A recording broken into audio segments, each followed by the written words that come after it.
Hello. If you have to consider the facts really prevailing on the racial issues we currently have regarding the racism that's plaguing the whole Europe and more or less we're seen in America as a major issue against black people, the question then comes up for every reasonable person's way of thinking. Is it true that we're not equal to white people? And is it true we are of inferior race? And is it necessary to have segregation? And I will answer all this in this video. In all probabilities, we have to look at the main factor behind why we are seen as inferior. Take a good look at the opportunities available to blacks growing up.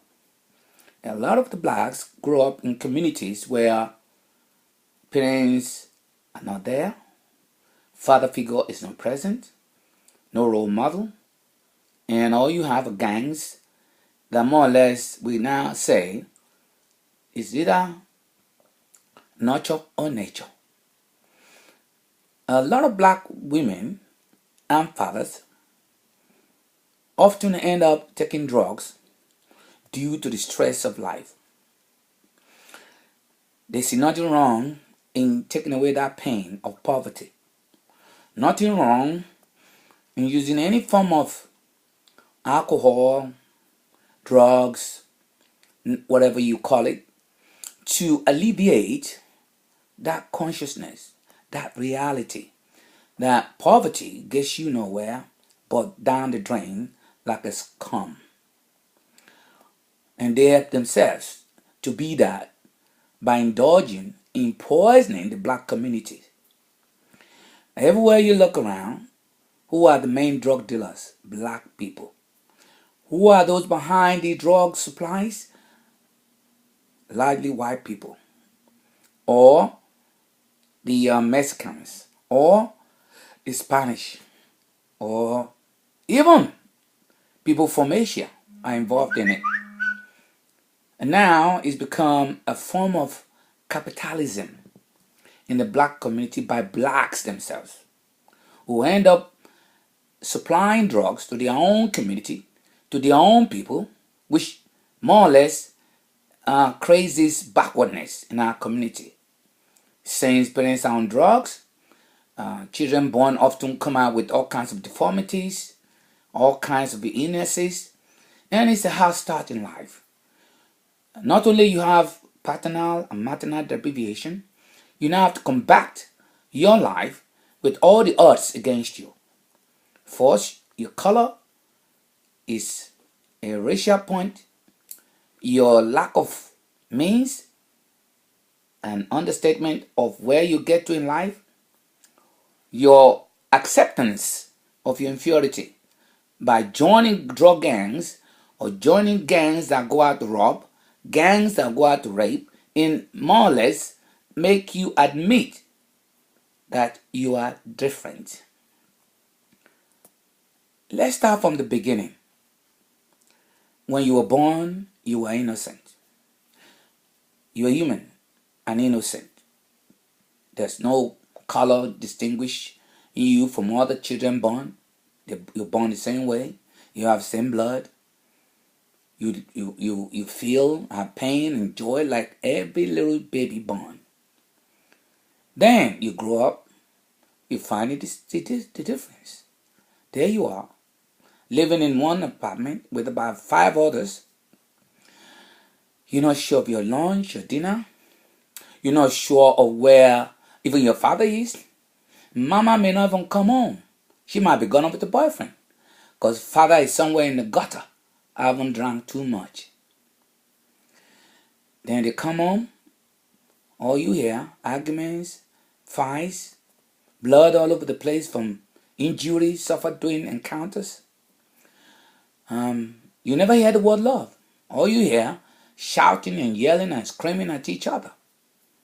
So there you are, confused by what love is, confused by what life is, confused where you're going to get in life. It means nothing to you anymore. But let's look at the white community. They're never really deprived. 80% of white children come up in a home. The father is there, the mother is there. They provide them the necessities of life. They give them the comfort and love. You hear the father tell the child, I love you. And the child says to the mother or father, I love you too. In a black family, all you hear is, come back home when you're done with it. Get that, get this. Dumb, stupid. Where have you been all day? There's no emotional attachment. It's all aggression, anger, frustration. So why all this?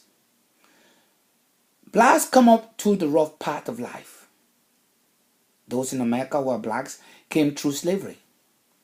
Those in Africa, people may not know, suffered the consequences of slavery.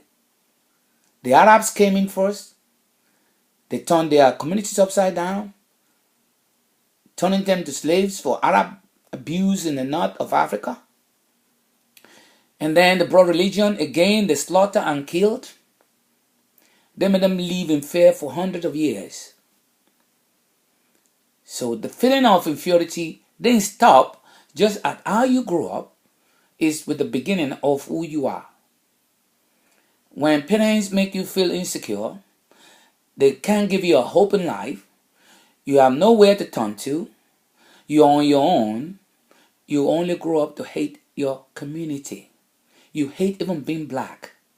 So it doesn't come as a surprise that many black people and women are changing their color to white. Even on YouTube, there's a lady who's clearly said, I hate being black. She just couldn't stand herself being black. So when you look at the facts available to you, blacks have had a very, very rough start. There's lack of affection, lack of bonding, lack of finance, opportunities, and employment compounds that level of hatred. And then we'll move on to those in Africa.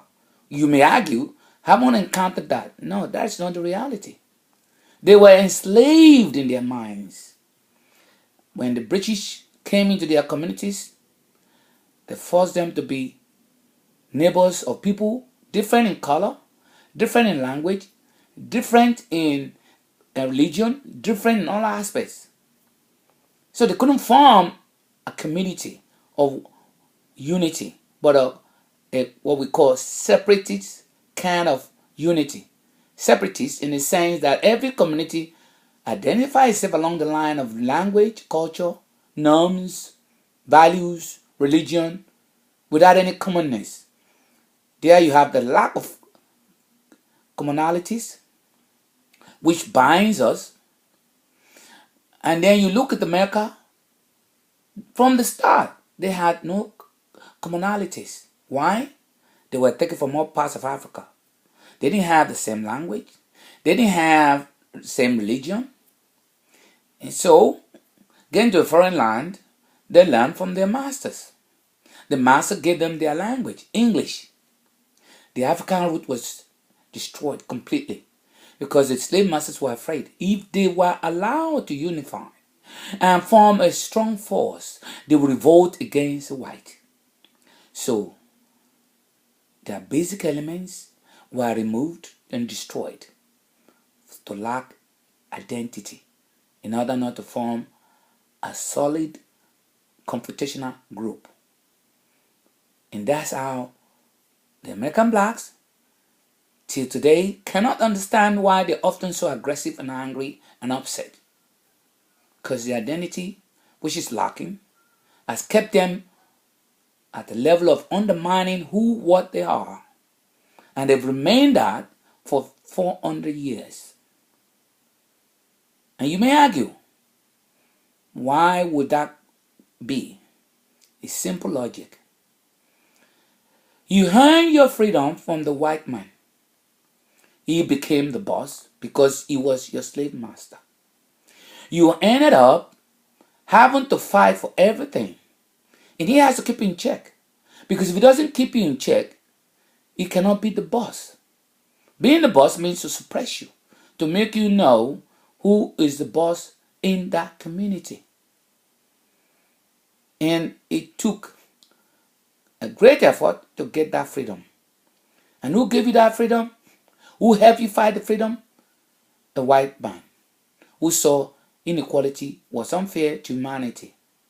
And the black followed up on that link. On that, they ended up having full freedom under Martin Luther King, late Martin Luther King. He knew his people were oppressed. He wanted freedom. Today, there are benefits from that struggle.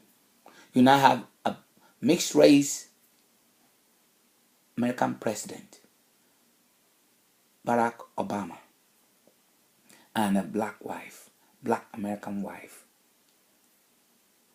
Michelle Obama. One will expect that having such freedom, blacks should be up in the community, gaining from that opportunity given to a black person or mixed race person to achieve the greatest height in the history of the American country. But that's not the case. And why?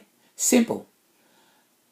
The American whites had upper hand all these years.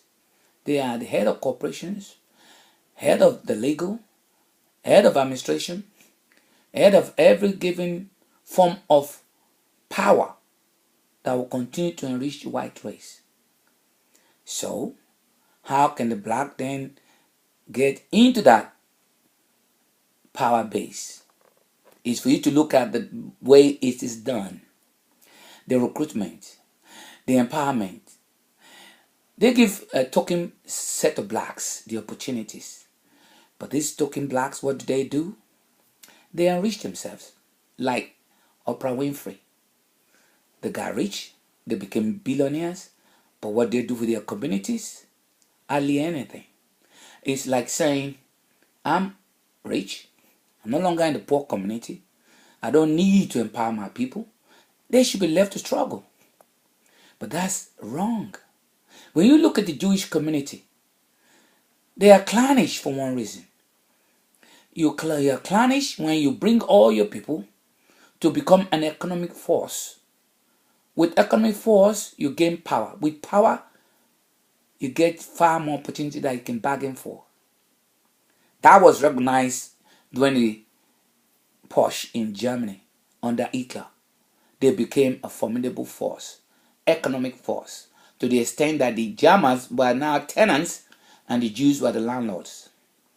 It led to hatred against their race and, of course, the unfortunate and very sad extermination of Jews in Germany. So we look at the blacks. When you look at the enforcement, it's all white. They keep them in their place. You refuse to be in your place, you either have a blade through your skull or you're just hanged.